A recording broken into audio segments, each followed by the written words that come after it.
Hey, I'm Ryan Reynolds. At Mint Mobile, we like to do the opposite of what Big Wireless does. They charge you a lot, we charge you a little. So naturally, when they announced they'd be raising their prices due to inflation, we decided to deflate our prices due to not hating you.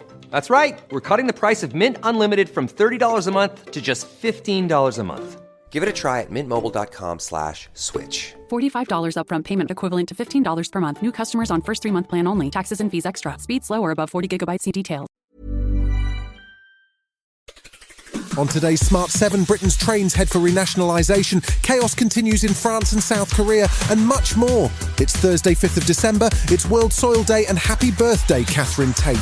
The Smart 7. It's news, but not the news.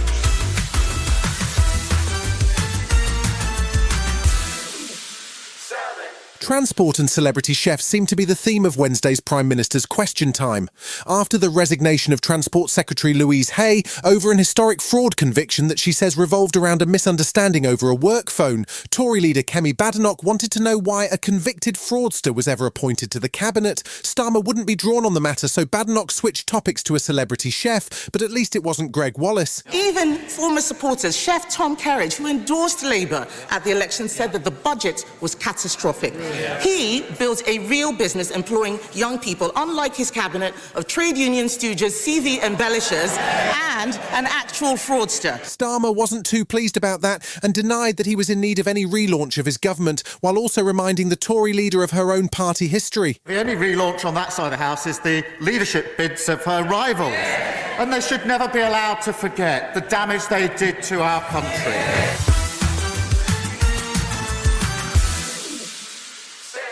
The government is moving ahead with plans to begin the process of renationalising the railways. It comes after years of passenger anger and frustration at continually rising fares and poor service. The first operator to be nationalised will be South Western Railways, and it's due to happen in May next year. But new Transport Secretary Heidi Alexander was warning that it's a complicated process and asking for patience. We have to make sure that we've got enough money to run the services that people want, because if you strip back your service provision, then people won't be able to get a train when they want to get it to where they want to get it. As the government gradually puts back together a national rail service by combining the different operators, there will be huge expectations from commuters. Former Tory Transport Secretary Steve Norris was already sounding alarm bells on Wednesday. The one thing that really isn't the answer is renationalisation. That's a disaster, in my view, in the making, and I'm afraid commuters will soon feel the impact of it.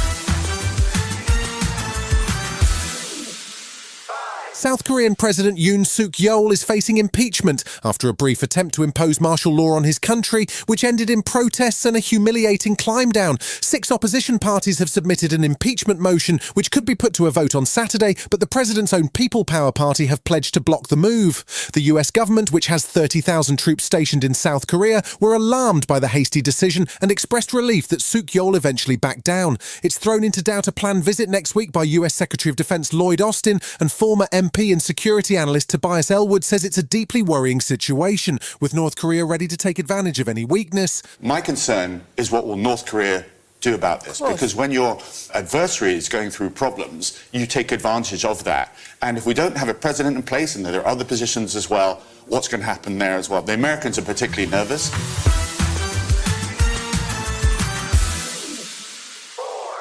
Wednesday night saw the French government collapse after a no-confidence motion, which was supported by both the left and the far right in Parliament. Veteran EU diplomat Michel Barnier set a new record for the shortest term of any Prime Minister since the beginning of France's Fifth Republic in 1958. Barnier came under huge pressure as he tried to pass an austerity budget and the ruling coalition fell apart. He is expected to offer his resignation on Thursday morning. No new elections can be called until the summer, so President Macron will have to intervene to find a solution. Assembly member Claire Lejeune says the problem is bigger than Parliament.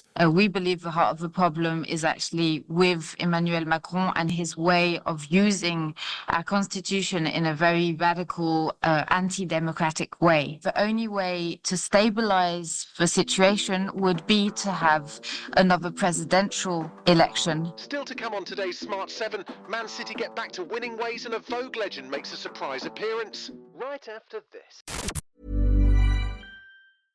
Ryan Reynolds here for, I guess, my 100th Mint commercial.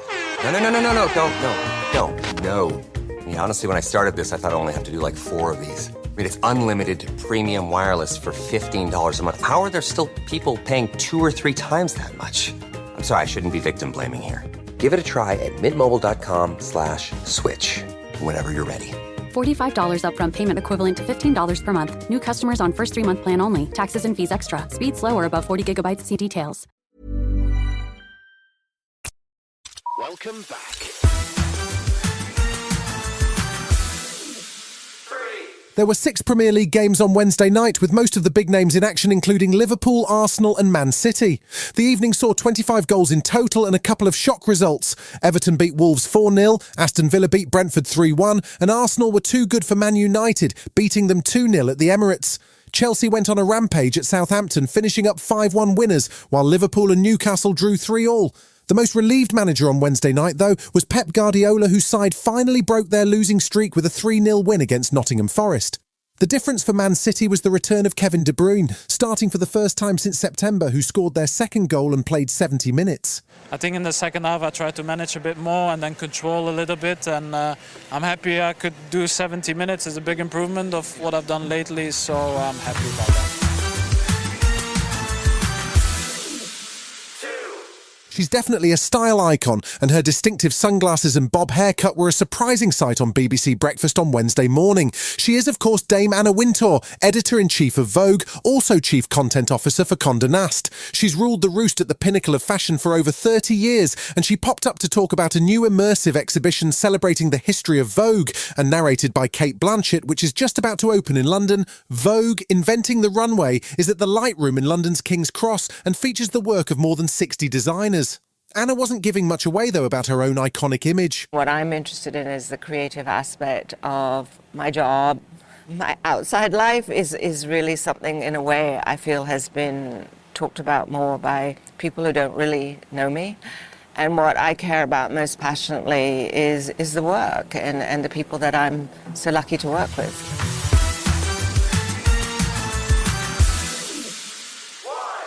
We've seen podcasts turned into Netflix documentaries, but not that many documentaries turned into Hollywood movies. But that's what happened with a story called Last Breath. The original documentary back in 2019 told the story of a North Sea diver who was carrying out underwater repairs in rough seas. His diving umbilical cord became severed and a daring rescue followed. Now the same director, Alex Parkinson, has turned real life into Hollywood, with Woody Harrelson, Simu Liu and Peaky Blinder Finn Cole all suiting up for some dramatic underwater action. The only thing missing is a shark. It hits cinemas on February 28th. We're going to be too late. It's a body recovery now. No, it's not. I'm not losing a diver today. I got an idea. I have to take control of the ship manually. If we make a mistake, we put the entire ship at risk. You can do this, buddy. Incoming swell. Brace for impact. No!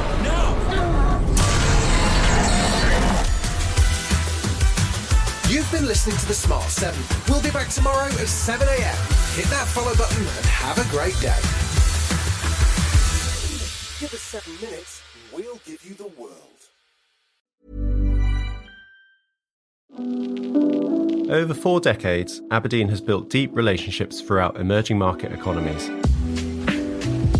And each episode of our Emerging Markets Equity podcast is your chance to eavesdrop on an agenda-setting conversation between me, Nick Robinson, and some of our brightest minds, figuring out the opportunities in key emerging markets.